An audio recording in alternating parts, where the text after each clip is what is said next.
Председателката Гордана Силјановска-Давкова, за време на посетата во Детройт, порача дека македонската диаспора треба да остане поврзана со татковината и да се одржуваат силни врски со македонските иселеници. Таа најави формирање Совет за диаспора и регистар на македонци надвор од земјата, како еден од начините тоа да го оствариме и знаеме колку македонци има надвор од границите на Македонија. Официјално започна кампањата за локалните избори 2025, која ќе трае до 17 октомври, со гласање на 19 октомври и можен втор круг на 2 ноември.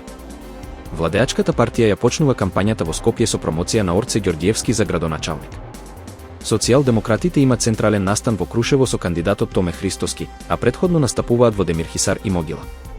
Независни заедно го промовираат кандидатот Горан Марковски со пресконференција во Карпош. Вредик има централен настан во вторник во Скопје, а денеска настапува Изет Меджити во Чаир. Демократска унија за интеграција својот централен настан го одржа во Скопје. Коалицијата Искуство за успех вчера ги представи кандидатите. На изборите ќе се избираат градоначалници и совети во 80 општини и градот Скопје. Ќе гласаат граѓаните на 3480 избирачки места за 309 кандидати за градоначалници и 576 листи за советници, односно вкупно околу 10490 кандидати. Учествуваат 22 партии, 19 коалиции и 119 независни групи. Најмногу кандидати за градоначалник има во Скопје, 16. Ова се 8-те локални избори од независноста на државата. Просечната нето плата во Македонија во јули годинава е зголемена за 10,5% во однос на јули минатата година и сега изнесува околу 45.276 денари. Во некои сектори растот е уште поголем: административни и помошни услуги плюс 16,5%, образование плюс 15,0%, здравство и социјална заштита плюс 14,8%. Со овој раст, Македонија се наоѓа високо меѓу европските земји според годишниот раст на платите, на 6-то место кога се споредува со земји од Европската унија и регионот. Српскиот председател Александар Вучик изјави дека САД одложиле воведување санкции против нафтената индустрија на Србија за 8 дена со цел да покажат почит кон Србија.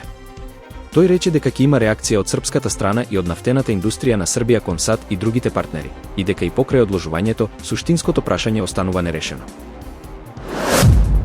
Данска воведе забрана за сите цивилни дронови пред самитот на Европската унија во Копенхаген, поради серија упади на неидентификувани летала над аеродроми и воени бази. НАТО распореди дополнителни сили, а Германија испрати дополнителни заштити за воздушна одбрана. Властите предупредија дека се работи за можен хибриден напад со сомнеш кон Русија, која ги негира обвиненијата. Израелскиот премиер Бенјамин Нетањаху изјави дека Мосад знае каде се наоѓаат 400 килограми ирански ураниум и дека САД биле информирани за тоа. Според него, Израел поседува веродостојни објавени податоци за локацијата на ураниумот и ја поздрави соработката со САД во ова прашање.